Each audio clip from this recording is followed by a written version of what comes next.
আজকে সোনু হসপিটাল যাওয়ার সময় কখন যে এই সমস্ত ভিডিও করেছে বুঝতেও পারিনি। পরে ভিডিওগুলো দেখে বুঝতে পারলাম কখন এই সমস্ত দুষ্টুমি করেছে। ওর এই রোডটা দিয়ে যেতে ভীষণই ভালো লাগে, কারণ এই রোডে সমস্ত কারের শোরুম, আর ওর ফেভারিট কার হচ্ছে অডি। তো যাই হোক, তোমরা অনেকেই হয়তো ভাববে যে আমি এত হসপিটালে যাই কেন চেক আপ করতে। তোমাদের বলে রাখা ভালো, লাস্ট ইয়ার 2023 জানুয়ারির এন্ডে আমার ইউট্রাসে ফাইব্রয়েডস ধরা পড়ে। প্রচুর ব্লিডিং পেন হচ্ছিল। আমাদের ইন্ডিয়াতে তো প্রচুর নার্সিংহোম হসপিটাল খুলে সবাই বসে রয়েছে, কিন্তু তাদের হাতে অনেকের মৃত্যুও হচ্ছে। হয়তো তাদের মধ্যে আমিও একজন ছিলাম। কিন্তু ওই যে বলে না, ভগবান থাকলে ভগবান সহায় থাকলে কারোরই কোনো ক্ষতি হতে পারে না। তাই আমার জীবনে এমন এক বন্ধু আছে, প্রিয়াঙ্কা, যার সাহায্যে আমি এইমসের মতন হসপিটালেও ভিআইপি ট্রিটমেন্ট পেয়েছি। যাই হোক, আমার লাস্ট ইয়ার এপ্রিলে অপারেট ওরা করে দেয়, আর এইমসের রুল অনুযায়ী ওরা 40 না হলে কখনোই ইউট্রাস রিমুভ করে না।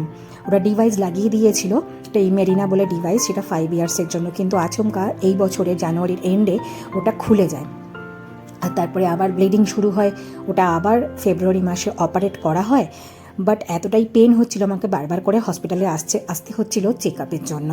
তাই ওরা আজকে ফাইনালি মেডিকেল বোর্ড বসে ডিসিশন নিল যে ওদের রুলের এগেনস্টে গিয়ে ডিভাইসটাকে পুরো রিমুভ করে দিয়ে আমার ইউট্রাসটাকে পুরো রিমুভ করে দেবে, কারণ এতটা ব্লিডিং পেন তো কেউ সহ্য করতে পারে না। মিস্টার মোদিজি এমন একটা হসপিটাল সব স্টেটে তৈরি করে দিয়েছে যার জরিমালা ভার, কারণ এর মতন ট্রিটমেন্ট মনে হয় ভারতবর্ষের অন্য কোথাও কেউ দিতে পারবে না। যাই হোক, আমরা আবার ক্যাব পেলাম না, মেট্রো ধরে বাড়ি আসলাম, আর ওখান থেকে উবের অটো বুক করে প্রাকৃতিক হাওয়া খেতে খেতে বাড়িতে চলে আসলাম।